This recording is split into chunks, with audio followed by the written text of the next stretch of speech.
मेरे प्यारे भाइयों, आप सभी को मेरा नमस्कार। जैसा कि हम पढ़ रहे थे चक्रवृद्धि ब्याज, इससे पहले मैंने 2 वीडियो बनाकर डाल दी है। उसमें थोड़ा अच्छे सवाल थे, बेसिक सवाल थे। आइए अब थोड़े अच्छे लेवल के और टफ लेवल के सवाल की तैयारी करते हैं भाइयों। देखो, ये सवाल है, वह धनराशि ज्ञात करो जो पहले वर्ष 10%, दूसरे वर्ष 11 से 1/9% और तीसरे वर्ष 12 से 1/2% की वार्षिक चक्रवृद्धि ब्याज पर जमा की गई और 3 साल के बाद चक्रवृद्धि ब्याज 510 रुपए हो जाता है। देखो भाई, जो मैंने आपको ये बताया था कि हमें है ना, हमें ऐसे सवालों में चक्रवृद्धि ब्याज के हर सवालों में हमें रेशो मेथड अप्लाई करना है। तो देखिए, मैंने रेशो मेथड बोला था, तो मैंने जितने भी सवाल करवा चुका हूं पहले, उन हर सवालों में एक ही रेट दी रहती थी। ठीक है भाइयों, मात्र एक ही रेट दी रहती थी। लेकिन इसमें तो 3 रेट है, लेकिन कोई दिक्कत नहीं है, हम इन सबको सॉल्व कर पाएंगे। देखो, पहले साल की जो रेट है ना भाइयों, वो है कितनी? 10% की है। देखो, दूसरे साल की रेट है कितनी है? 11 से 1/9% की है। और तीसरे साल की जो रेट है वो है कितनी? 12.5% की। और यहाँ पर हमें कंपाउंड दे रखा है भाइयों 510 रुपए। अब देखो, इसमें हमें वह धनराशि ज्ञात करना है, इसका मतलब कि हमें मूलधन फाइंड करना है। और इसके अलावा हम यहाँ पर मिश्र धन भी निकाल सकते हैं। आइए सवाल को हम सॉल्व करते हैं। देखो, यहाँ पर मैंने आपको पहले बताया कि इन परसेंटेज को फ्रैक्शन में कन्वर्ट करना आना चाहिए। ठीक है, अगर मैं 10% को फ्रैक्शन में कन्वर्ट करूंगा मेरे भाइयों, तो ये बनेगा 1/10। ठीक है, और अगर 11 से 1/9% को फ्रैक्शन में कन्वर्ट करूंगा भाइयों, तो मैंने इसका लिखा रखा था 1/9 लिखा रखा था। आइए भाइयों, 12 से 1/2% को मैंने लिखा रखा था 1/8। तो ठीक है, इन सबके हमने फ्रैक्शन निकाल पाए। अगर तीनों के फ्रैक्शन निकाल पाए हो, तो यहाँ पर पहले साल के लिए ऐसा बताया जा रहा है कि 10 रुपए अगर आपने जमा किए तो 1 रुपए का आपको ब्याज देना पड़ेगा। ठीक है, तो मैंने बोला था एक साइड मूलधन लिखोगे, एक साइड मिश्रधन लिखोगे। अगर आपने 10 रुपए जमा किए और 1 रुपए का अगर ब्याज लगा, तो ये कितना बन जाएगा? 11 बन जाएगा। आइए, यहाँ पर 9 रुपए पर 1 रुपए ब्याज लगेगा अगले साल, तो 9 रुपए अगर जमा किए और 1 रुपए का ब्याज लगेगा तो कितना हो जाएगा भाइयों?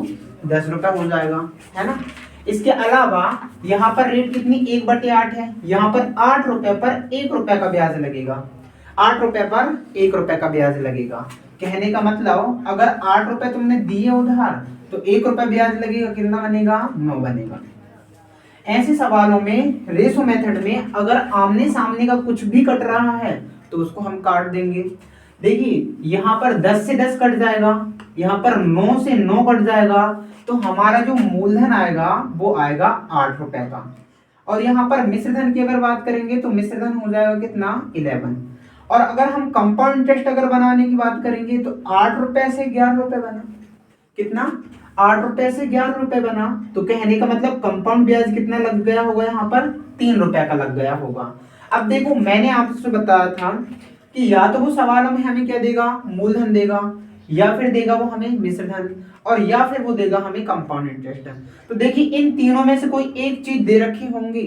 तो देखिए, हमें इस सवाल में दे रखा है कंपाउंड इंटरेस्ट। अच्छा, हमारा यूनिट वाला कंपाउंड इंटरेस्ट आया कितना? 3, जबकि प्रश्न में दिया हुआ है 510। तो देखो, कंपाउंड इंटरेस्ट के ही बराबर में रखाएगा। ठीक है भाइयों, तो 3 बराबर किसका हो जाएगा? 510 के बराबर में। और यहां से अगर हम एक रेशो का मान अगर निकालेंगे तो 3 से कट जाएगा कितने बार? 17 बार। तो एक रेशो का मान निकल के आया मेरे प्यारे भाइयों 170 रुपए। ठीक है, एक रेशो का मान कितना निकल कर आया? 170 रेशो आया। अगर उसने हमसे पूछा होगा मूलधन, तो एक रेशो का गुणा यहाँ पे करना होगा। और यदि उसने हमसे पूछा होगा मिश्रधन, तो हमें गुणा करना होगा कितना? हमें गुणा करना पड़ेगा इसमें। तो देखिए, मैं आपको पहले मूलधन बताऊं, तो मूलधन हमारा था कितना? 8 यूनिट था, और 1 यूनिट बराबर कितना? 170। तो यहाँ पर इसमें सीधा सीधा गुणा हो जाएगा। 17 8 कितने हो जाते हैं? 136 हो जाते हैं। ठीक है, तो ये बन जाएगा हमारा मूलधन। हमारे प्रश्न का एकदम सही वाला आंसर निकल कर आ जाएगा 1360। ठीक है, आइए अगर हम मिश्रधन की बात करेंगे तो मिश्रधन कितना यूनिट था? मिश्रण था 11 यूनिट। तो 11 यूनिट में भी अगर हम 170 का गुणा कर देंगे तो यहाँ पर आ जाएगा क्या हमारा मिश्रधन। तो 11 7 77, हाथ के साथ 11 एकम 11 और 7 हो जाएगा 18। तो हमारा मिश्रधन भी निकल कर आ गया 1870 यूनिट, 1870। ठीक है, तो हम इस सवाल को बड़े आसानी से सॉल्व कर पाए। मैं आपको एक बार फिर दोहरा देता हूं कि आप है ना, जितनी मैंने फ्रैक्शन आपको बता रखी है या तो उनको याद कर लीजिए और या फिर उनको थोड़ी स्पीड से निकालना सीख लीजिए। देखिए हम इसी तरह का एक और सवाल करते हैं, इसका स्क्रीनशॉट ले लेना भाई। बताओ करता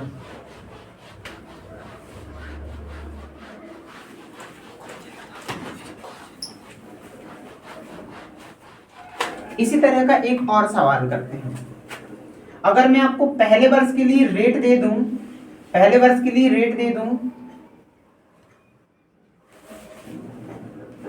12.5% की, और दूसरे वर्ष के लिए रेट दे दूं मेरे भाइयों 14.2/7% की, और तीसरे वर्ष के लिए रेट दे दूं मेरे भाइयों 16.2/3% की, और अगर मैं आपको कंपाउंड इंटरेस्ट दे दूं 171 तो भाइयों यहां पर निकाल के बताइए, यहां पे निकाल के बताइए आप मूलधन और निकाल करके बताइए अमाउंट।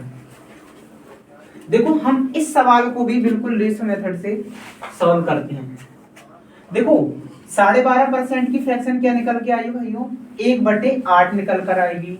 इसके अलावा 14.2/7% की फ्रैक्शन क्या निकल कर आएगी, 1/7 निकल कर आएगी। और यहाँ पर 16/2/3% की फ्रैक्शन निकल कर आएंगी 1/6। तो देखो इन सब की अगर हमने फ्रैक्शन निकाल पाए तो हम इस सवाल को भी बड़े आसानी से कर पाएंगे। आइए भाइयों, एक साइड लिखना होगा हमें मूलधन और एक साइड लिखना होगा हमें मिश्रधन। देखिए पहले वर्ष 8 रुपए पर 1 रुपए ब्याज लगेगा। क्या होगा, पहले वर्ष 8 रुपए पर 1 रुपए का ब्याज लगेगा।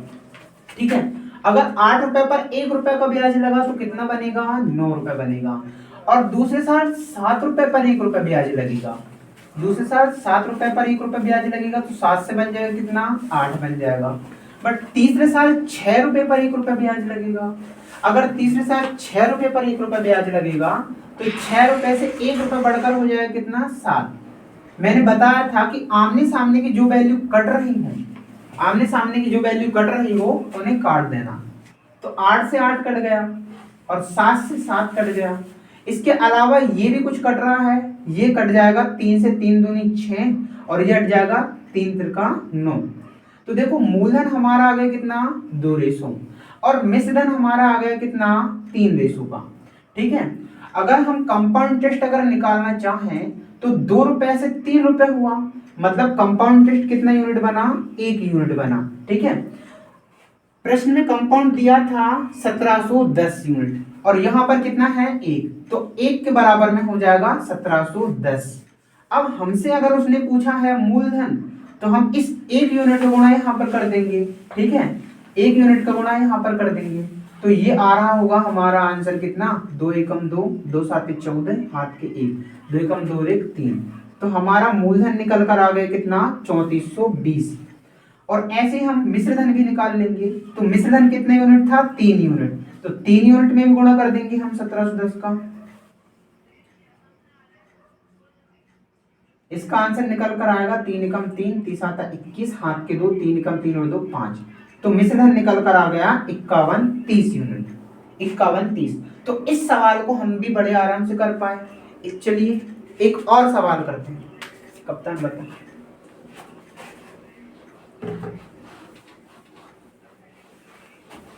अरे क्वेश्चन बताना है, अरे काट दे मन्यू कर दीजिए।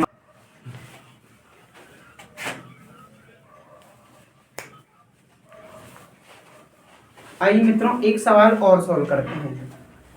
इसमें भी देखो फ्रैक्शन ऐसी है जो हम या तो याद रख पाए और अगर याद नहीं रख पाए तो हमें थोड़ा तेज स्पीड से सॉल्व आना चाहिए। मैंने आपको जैसा बताया है आप वैसा याद कर पाओगे तो इन सवालों को, कंपाउंड इंटरेस्ट के हर सवालों को भाइयों बहुत तेज स्पीड से सॉल्व कर पाओगे। देखो यहाँ पर है ना 10% की अगर फ्रैक्शन निकालेंगे तो ये आएगी कितनी, 1/10। और ये 33 सही 1/3% की फ्रैक्शन अगर निकालोगे तो भाइयों ये आएंगी कितनी 1/3 आएंगी।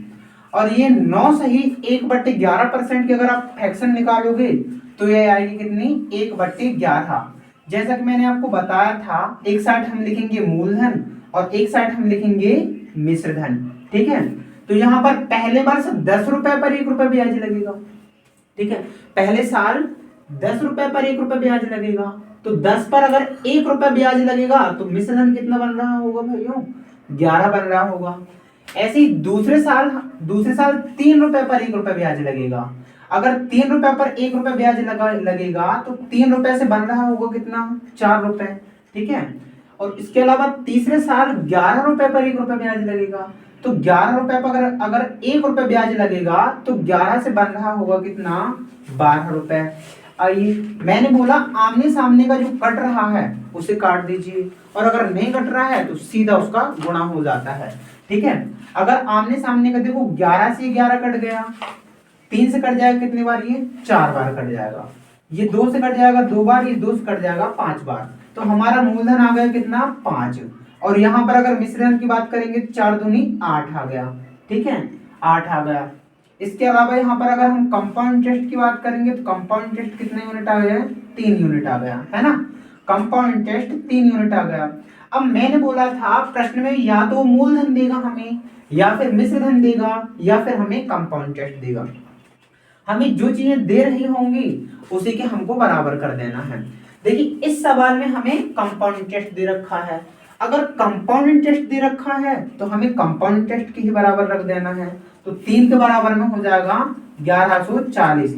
और अगर हम एक रेशो का मान निकालेंगे तो सीधा काट देंगे, 3 तिरका 9 और बचे 2 3 8 24, तो 1 यूनिट का मान कितना निकल कर आया भाइयों 380 निकल कर आया। ठीक है, 1 यूनिट का मान कितना निकल कर आया 380 निकल कर आया। अगर हमसे अब मूलधन पूछा तो इस मूलधन वाले में इस 1 यूनिट का गुणा कर देना है, और अगर मिश्रधन पूछे तो मिश्रधन वाले में गुणा कर देना है। तो देखो मूलधन कितना यूनिट था 5 यूनिट था, 1 यूनिट का यहाँ पर गुणा कर दीजिए तो कितना हो जाएगा 5 8 40, हाथ के 4, 5 3 15, 15 और 4 19, तो आ जाएगा 19 हमारा मूलधन। और अगर हम मिश्रधन की बात करेंगे तो मिश्रधन था 8, इस 8 में गुणा कर देंगे 380 का, तो इसको अगर सॉल्व कर रहे होंगे तो क्या आएगा 8 8 64, हाथ के 6, 8 3 24, 24 और 6 30। तो इस सवाल का भी आंसर हम बड़ी आसानी से निकाल पाए रेशो मेथड से। आइए मित्रों अब हम आगे के सवाल को नेक्स्ट वीडियो में सॉल्व करेंगे। अगर वीडियो अच्छी लगी हो, हेल्पफुल लगी हो तो इसे लाइक कीजिए, शेयर कीजिए और सब्सक्राइब कीजिए। ठीक है, मिलते हैं नेक्स्ट वीडियो में।